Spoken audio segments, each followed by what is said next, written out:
శివాయ. మీరు ఎవరైనా మీ వశం చేసుకోవాలి లేదా వశీకరణం చేసుకోవాలనుకుంటే ఈ తంత్ర పరిహారాన్ని పాటించండి. మొదటిగా మీరు ఒక నిమ్మకాయను తీసుకొని దానిని సగం వరకు కట్ చేసుకోవాల్సి ఉంటుంది.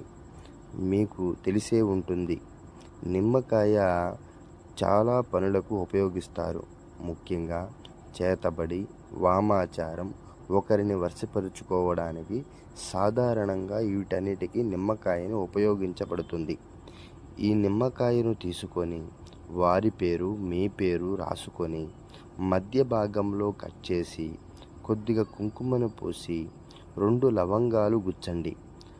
అలా గుచ్చిన తరువాత ఒక మంత్రం అనేది స్క్రీన్ మీద ఉన్నది, దాన్ని 21 సార్లు జపించి మీ ఎడమ కాలుతో ఈ నిమ్మకాయని తొక్కివేసి నీళ్ళల్లో పడివేయండి. ఓం నమ శివాయ.